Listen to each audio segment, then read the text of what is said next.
सभी दोस्तों को मेरा good morning, good afternoon, good evening, नमस्ते। प्यारे बच्चों, मैं जो एक अपना दूसरा सेकंड चैप्टर बायोलॉजी का पुष्पी पादप में लैंगिक जनन, sexual reproduction in flowering plant, हम आज अपना दूसरा टॉपिक शुरू कर रहे हैं। बहुत से हमारे ऐसे बच्चे हैं जो इस टॉपिक में कुछ चीजें पढ़ चुके हैं और कुछ ऐसे भी बच्चे हैं जो अब इस टॉपिक को अभी नहीं पढ़े हैं। तो जो पढ़ चुके हैं उनका रिवीजन हो जाएगा और जो नहीं पढ़े हुए हैं वो इसे पढ़ लेंगे। तो इसी के विषय पे हम लोग चर्चा करते हैं। आज जो हमारा सेकेंड चैप्टर है उस चैप्टर का नाम है प्यारे बच्चों, सेकेंड चैप्टर उसका नाम है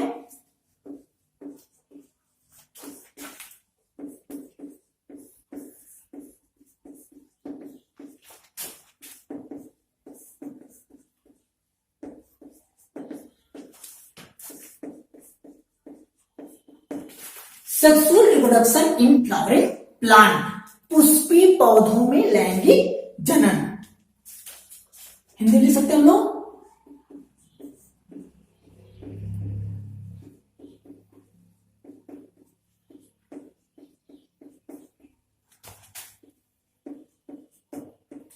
ये हमारी टॉपिक है प्यारे बच्चे। जैसा कि सभी लोग जानते हैं कि लैंगिक जनन क्या होता है और इन पौधों में किस तरीके का लैंगिक जनन होगा, इसमें इस चैप्टर में हम लोगों को यही सब सारी चीजें पढ़नी है। तो हम लोग जानते हैं, अब हम लोग जो पढ़ना है बेसिकली वो जो पुष्पी पौधे हैं वो किन में आते हैं। तो एंजियोस्पर्मिक जो प्लांट होते हैं, कैसे plant? Angiospermic plant, angiospermic plant, आवृतबीजी पौधे। कौन से पौधे बच्चों? आवृतबीजी पौधे। आवृतबीजी पौधे स्पेसिफिक प्लांट होते हैं, एक विशिष्ट पौधे होते हैं। कैसे पौधे होते हैं? स्पेसिफिक प्लांट होते हैं, एक विशिष्ट पौधे होते हैं। इनमें फ्लावर पाए जाते हैं अर्थात पुष्प पाए जाते हैं और जिनमें पुष्प पाए जाएंगे उन्हीं में सेक्सुअल रिप्रोडक्शन होगा। अर्थात कहने का पर्पज है सेक्सुअल रिप्रोडक्शन उन्हीं पौधों में होगा जिनमें फ्लावर पाए जाएंगे। समझ में प्यारे बच्चों हमारी बात है?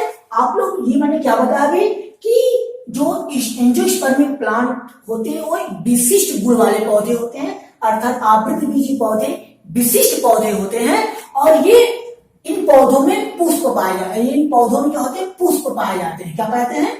पुष्प पाए जाते हैं, अर्थात मतलब फ्लावर, फ्लावर जो है प्रेजेंट होता है, फ्लावर इसमें प्रेजेंट होते हैं प्यारे बच्चों। तो मैंने क्या बताया, इतनी एक एक चीजें आप लोग समझते चलिए और लिखते चलिए, नोट्स भी बनाते चलिए। आप लोग मेरी बातों को ध्यान से समझिएगा प्यारे बच्चों। कोई भी अगर आप लोगों को दिक्कत होती है तो आप हमसे डायरेक्टली या बाय व्हाट्सएप नंबर से फोन से पूछ सकते हैं। तो मैंने एक चीज बता दिया। तो अब हम बात करते हैं, हम तो जो हेडिंग होगी हमारी पुष्प की संरचना, पुष्प की संरचना, structure of flower, structure of flower, संरचना स्ट्रक्चर ऑफ फ्लावर के बारे में हम लोग आज बात करेंगे। तो प्यारे बच्चों अब हम लोग ब्लैक बोर्ड तरफ ही ध्यान दीजिएगा। आप लोग इधर उधर मत देखिए। हाँ इतना आप लोग हेडिंग डाल लीजिए अपना, डाल लीजिए हेडिंग अपना।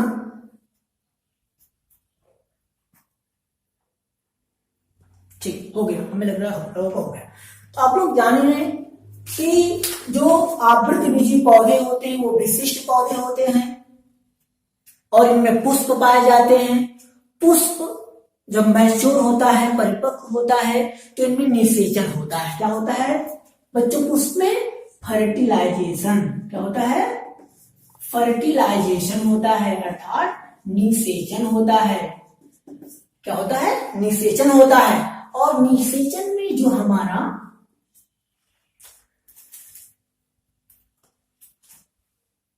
अंडाशय होता है, निषेचन के पश्चात जो अंडाशय होता है वो फल में बदल जाता है। किसमें बदल जाता है?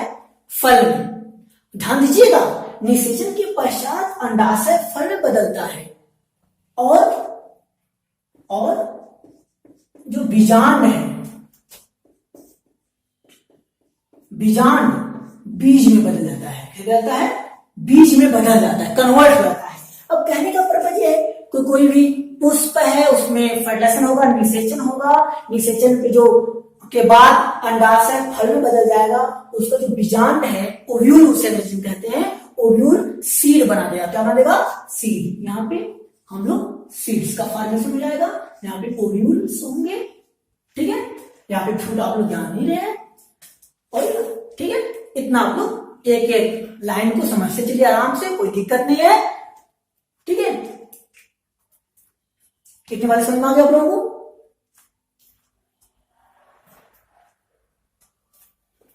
चलिए, हमें लग रहा है कि आप लोग इतनी चीजें हमारी बातों को अच्छी तरीके से समझ लिया है। अब हम बात करते हैं, जो एंजियोस्पर्मिक प्लांट होते हैं उनमें दो अवस्थाएं पाई जाती हैं, अर्थात आवृतबीजी पौधों में दो अवस्थाएं होती हैं। कितनी अवस्थाएं होती हैं? दो अवस्थाएं होती हैं एंजियोस्पर्मिक प्लांट में। एंजियोस्पर्मिक प्लांट में 2 स्टेज पाए जाते हैं, 2 अवस्थाएं पाई जाती हैं। जो पहली अवस्था होती है बच्चों, जो पहली अवस्था होती है ये बहुत ही वेल डेवलप्ड स्टेज होती है। कहते हैं कि ये क्या होती है, कौन सी स्टेज होती है हमारी? वेल डेवलप्ड स्टेज होती है। कह सकते हैं वेल डेवलप्ड मतलब हिंदी लिख सकते हैं तो अत्यंत विकसित अवस्था। और दूसरी जो अवस्था होती है वो होती है बहुत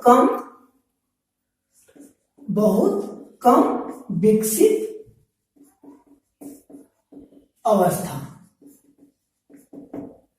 एक हो गया हमारा अत्यंत विकसित अवस्था और दूसरा बहुत कम विकसित अवस्था। अत्यंत विकसित अवस्था जो होता है उसे हम लोग कहते हैं स्पोरोफाइट्स। ध्यान समझिएगा,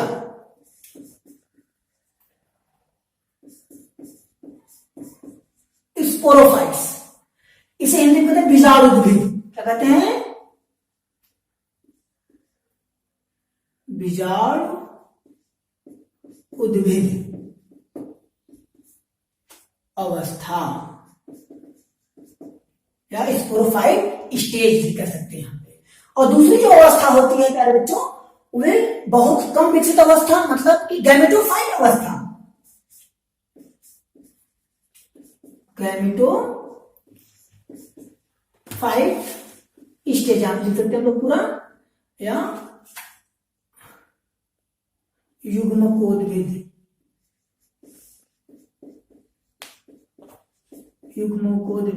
अवस्था। ठीक है, जितना समझ में आई मेरी बात? मैंने क्या कहा था?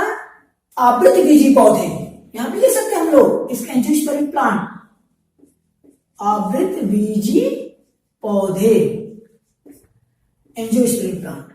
आवृतबीजी पौधे के जीवन काल में या पूरे लाइफ साइकिल में 2 अवस्थाएं पाई जाती हैं। पहली जो अवस्था होती है वे बहुत ही विकसित अवस्था होती है और दूसरा बहुत कम विकसित अवस्था होती है। एक बहुत ज्यादा विकसित अवस्था और दूसरा ही बहुत कम विकसित अवस्था होती है। तो जो विकसित अवस्था होती है उसे हम लोग स्पोरोफाइट स्टेज, बीजाणु उद्भिद अवस्था कहते हैं, और दूसरी जो अवस्था होती है उसे गैमेटोफाइट स्टेज या युग्मकोद्भिद अवस्था कहते हैं। अब जो ये हमारा अत्यंत विकसित अवस्था स्पोरोफाइट अवस्था होती है वे डायप्लॉयड होती है। क्या होती है? डायप्लॉयड, अर्थात द्विगुणित। डायप्लॉयड होती है। क्या होती है? डायप्लॉयड होती है, द्विगुणित होती है। बात समझिएगा हमारी बात ध्यान से। और बहुत ही कम विकसित अवस्था होती है गैमेटोफाइट अवस्था। गैमेटोफाइट स्टेज जो होती है वे क्या होती है? हैप्लॉयड। क्या होती है? हैप्लॉयड। ठीक है, अगुणित अवस्था होती है। और ये जो अवस्थाएं हैं, ये जो अवस्थाएं हैं एक दूसरे के बाद निरंतर आती रहती हैं। ये दोनों अवस्थाएं, इसके बाद ये एक दूसरे के बाद निरंतर आती रहती हैं।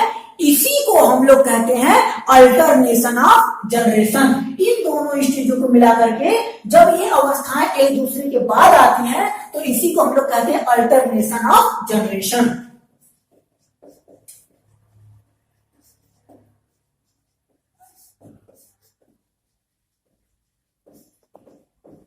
अल्टरनेशन ऑफ जनरेशन, पीढ़ी एकांतरण, इसको हिंदी में क्या कहते हैं?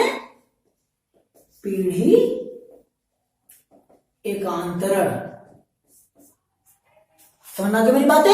इसे क्या कहते हैं? पीढ़ी एकांतरण, अल्टरनेशन ऑफ जनरेशन। ठीक है बच्चों, इतनी चीजें राइट डाउन कर लीजिए आप लोग, देख लीजिए आप लोग।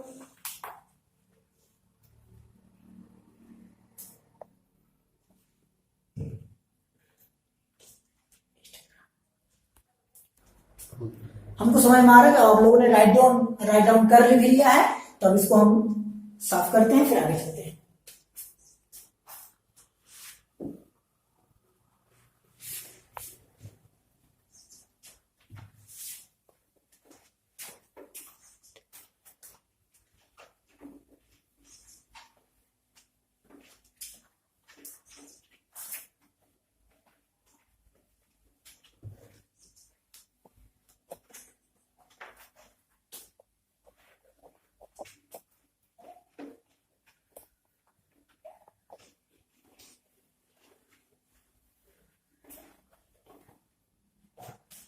हम लोग आगे चलते हैं बच्चों। तो दोस्तों अब हम देखते हैं इधर, चलो हमारे एंजियोस्पर्मिक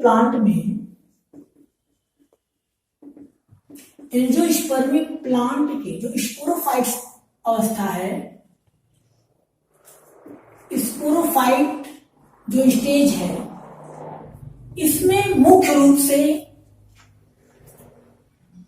मूल से लोग कहते हैं रूट, स्तंभ जो कहते हैं लोग स्टेम, तथा पत्तियां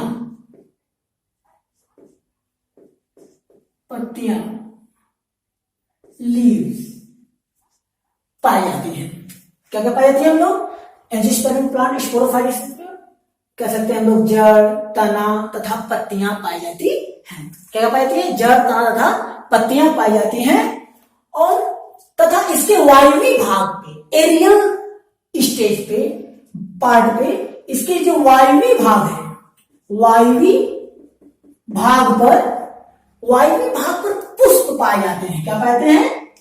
पुष्प पाए जाते हैं, पुष्प पाए जाते हैं। इसके वायवी भाग पर क्या पाते हैं? पुष्प पाए जाते हैं। तो अब हम लोग बात करते हैं पुष्प क्या है। पुष्प क्या है तो ध्यान देते हैं लोग, पुष्प क्या है, पुष्प क्या है, इसके बारे में हम लोग ध्यान देते हैं। ठीक है, इतना लिखिए हम लोग।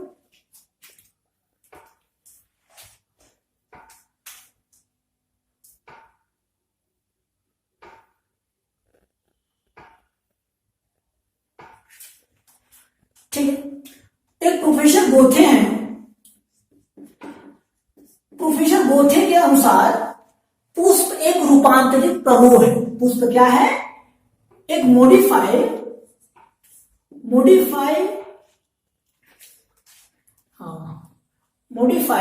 प्ररोह है, सूट है या रूपांतरित प्ररोह है। रूपांतरित प्ररोह है जिसका कार्य प्रजनन के लिए होता है। इसका कार्य क्या होता है? पुष्प का कार्य प्रजनन के लिए।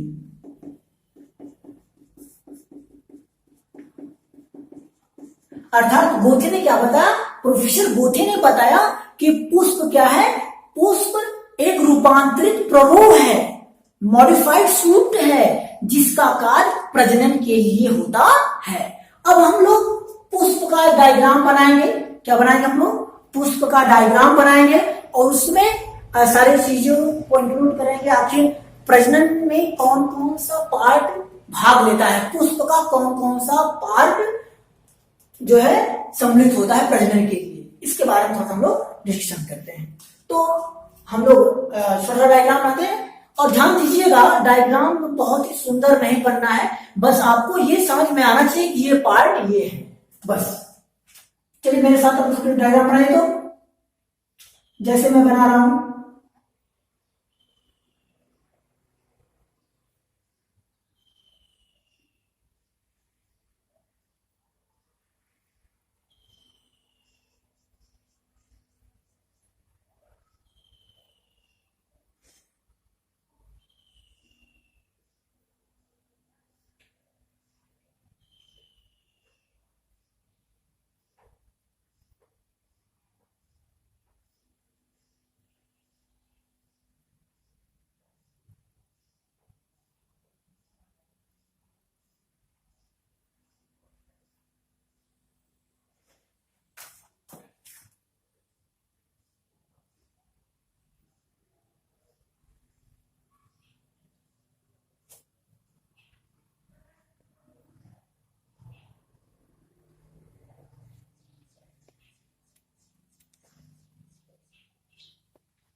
अब देखिए एक का नाम हम लोग लिखते हैं,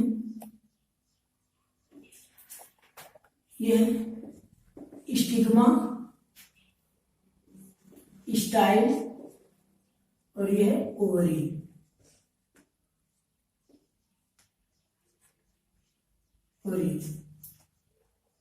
और इसको हम लोग कहते हैं ओव्यूल, ओव्यूल्स। ये हमारा, और यहाँ पे जो है ध्यान दीजिएगा, यहाँ पे इस तरीके का कर सकते हैं हम लोग, यहाँ पे बेसिकली बना सकते हैं, यहाँ पे छोड़ करके हम लोग यहाँ पे।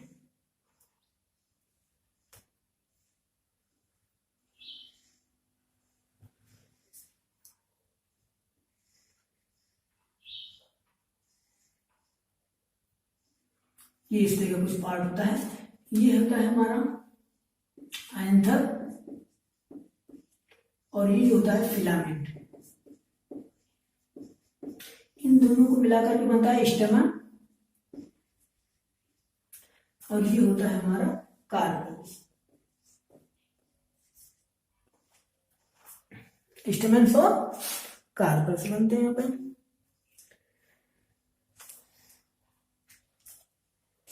ये है सेपल, सेपल, ये है पेटल, ये है ये दल, इसे हिंदी में कहते हैं, इसे वाह, वाह, वाह दल, ठीक है। दल ये वाह दल होता है। अब देखो इतना चीजें हमको कुछ समझ में आनी चाहिए। अब ये जो होता है हमारा, ये एंथर होते हैं। एंथर का एक हम स्ट्रक्चर बनाने की कोशिश करते हैं, ये किस तरीके का बनता है, ठीक है ना, ये ऐसे कुछ, ये इस तरीके का एंथर होता है। ध्यान दीजिएगा, इसको जो हम लोग एंथर कहते हैं, इसको कहते हैं फिलामेंट, ठीक है। और ये दोनों को मिलाकर के हम लोग स्टेमन कहते हैं। क्या कहते हैं? स्टेमन कहते हैं, ठीक है। तो जो हमारी एनसीईआरटी ने मेंशन किया है, हमारी एनसीईआरटी ने बताया है कि पुष्प के 4 चक्र पाए जाते हैं। कितने चक्र बताए गए? 4 चक्र बताए गए। यहाँ पे पुष्प के क्या होते हैं? 4 चक्र बताए गए हैं, बताए गए हैं। पहला जो है, जो पहला चक्र है, वो हमारा जो पहला चक्र है उसका जो नाम है वाह दल पुंज। वाह दल पुंज जिसे कहते हैं हम लोग, वाह दल पुंज, वाह दल पुंज। क्या है? बाह्य दल पुंज है, बाह्य दल पुंज को हम लोग कैलिक्स कहते हैं, अंग्रेजी में कहते हैं कैलिक्स। हम कैलिक्स का बाह्य दल पुंज क्या होता है, हम लोग कह सकते हैं कैलिक्स हमारा जो बाह्य दल पुंज होता है, यह बाह्य दल पुंज हमारा यह पुष्प का प्रथम चक्र है। जो 4 चक्र आपको बताया गया ना ध्यान दीजिएगा, यह प्रथम चक्र है। बाह्य दल पुंज जो है हमारे पुष्प का प्रथम चक्र है और यह अनेक बाह्य दलों से मिलकर बना होता है। किससे मिलकर बना होता है? बाह्य दलों से मिलकर बना होता है ना। ग्रुप ऑफ हम लोग कहते हैं सेपल्स, हम लोग यहां पे लिख सकते हैं वह कैलिक्स किससे बना होता है? ए ग्रुप ऑफ सेपल से। किससे? सेपल से मिलकर बना होता है। ए ग्रुप ऑफ सेपल से मिलकर बना होता है। दूसरा जो होता है हमारा दल पुंज कोरोला दल पुंज। कोरोला जो होता है यह हमारे पुष्प का दूसरा चक्र है, द्वितीय चक्र है। यह सेकेंड जो साइकिल है, द्वितीय चक्र है। यहाँ पे आप दल, अब ये क्या होते हैं? ये अनेक प्रकार के दलों से मिलकर बने होते हैं। किससे मिलकर बने होते हैं? दलों से मिलकर बने होते हैं। यह किससे मिलकर बने होते हैं? अनेकों दलों से मिलकर बने होते हैं। दलों से मिलकर बने होते हैं ना। हम लोग इसको भी कह सकते हैं a group of petals. A group of petals से मिलकर ये क्या होता है? बना। तीसरा चक्र जो होता है उमंग। तीसरा चक्र क्या होता है? हम लोग उमंग एंड्रोशियम।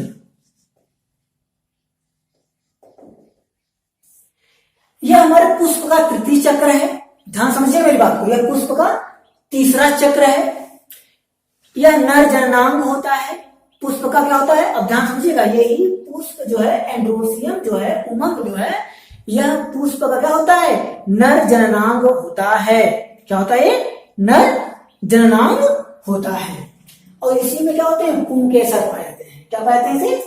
पुंकेसर या स्टेमेन, जो हम लोग बात की थी ना स्टेमेन की, यही है पुंकेसर। क्या है? अर्थात इन्हीं में पुंकेसर स्थित होते हैं। अर्थात पुंकेसरों से मिलकर के उमंग का निर्माण हुआ है। ठीक है, हम लोग कह सकते हैं कि एक यूनिट ऑफ स्टेमेन, ये एंडोसियम क्या है कि कह सकते हैं ये यूनिट है किसकी? स्टेमेन की ना। अदरवाइज हम कह सकते हैं पुमंग क्या यूनिट है? स्टेमेन की, पुमंग की, पुंकेसर की। ठीक है, तो हम अब कह सकते हैं आगे चल करके जो चौथा चक्र है पुष्प का वो है जायाम। क्या है? जायाम। उसे कहते हैं हम लोग गायनोसियम। जायाम या गायनोसियम। गायनोसियम आप लोग जान ही रहे, यह पुष्प का चौथा चक्र है। जैसे कि मैंने बता दिया कि पुष्प में 4 चक्र पाए जाते हैं, यह पुष्प का चौथा चक्र है। इसे मादा जननांग भी कहा जाता है। क्या कहा जाता है? मादा जननांग। और यहाँ पे पहले मादा जननांग में अब आगे हम लोग नेक्स्ट में बताएंगे यहाँ पे क्या क्या होता है। और ये चीजें और ध्यान समझ लेते हैं, ये जो हमारी 2 चीजें होती हैं जो पेटल्स और सेपल्स हैं, पेटल्स प्लस सेपल्स, ये क्या होती है?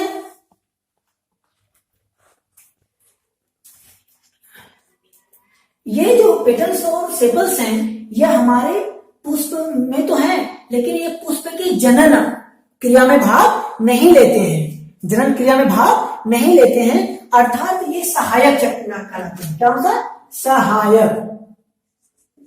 सहायक चक्र कहलाते हैं ना, एसेसरी वंस।